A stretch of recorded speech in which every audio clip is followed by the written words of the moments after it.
February 1972. The world was cold, divided by the Iron Curtain.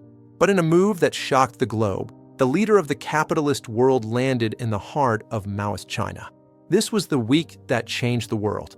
At that time, China's economy was smaller than Italy's. Its people were largely agrarian. The US saw China as a strategic counterweight to the Soviet Union. They didn't see a competitor, they saw an opening. Fast forward 50 years. That opening led to the greatest economic miracle in human history. Since joining the World Trade Organization in 2001, China has lifted 800 million people out of poverty. But as the factory of the world grew into a tech titan, the relationship shifted from partnership to the most consequential rivalry of our time. To understand the tension, we must look at the China shock. For the US consumer, China was a blessing. Cheap electronics, affordable clothing, and low inflation. But for the American worker, it was a displacement. Between 1999 and 2011, the US lost an estimated 2 million jobs to Chinese competition.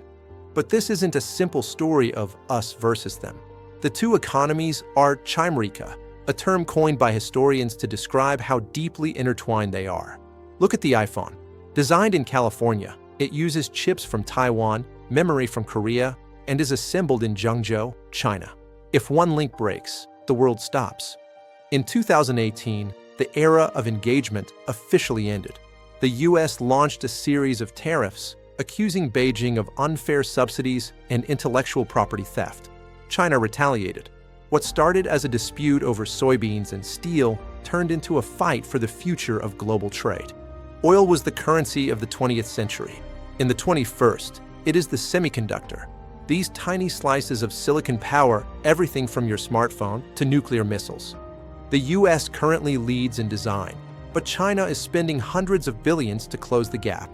Washington's response: strict export controls. They are no longer just trying to compete. They are trying to ensure China remains several generations behind in high-end chip manufacturing. This is the Silicon Curtain. Political scientist Graham Allison coined the term the Thucydides Trap. It describes a historical pattern. When a rising power threatens to displace a ruling power, war is often the result. Out of 16 such cases in history, 12 ended in conflict. Today, the flashpoint is the Indo-Pacific. China views the South China Sea as its backyard, essential for its security. The US views it as international waters, essential for global trade.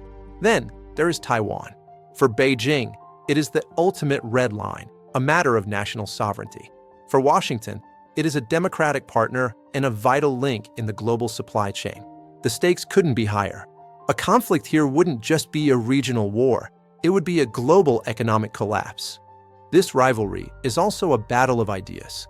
The US promotes a liberal international order based on democratic values and human rights. China proposes a community with a shared future, focusing on infrastructure, non-interference, and state-led growth. Through the Belt and Road Initiative, China has become the world's largest creditor. In many parts of the global South, Africa, Southeast Asia, and Latin America, China is seen not as a threat, but as a provider of roads, bridges, and 5G networks. The US is now scrambling to offer an alternative, trying to convince the world that the American model of freedom is more sustainable than the Chinese model of efficiency. As these two giants wrestle for dominance, the planet is burning.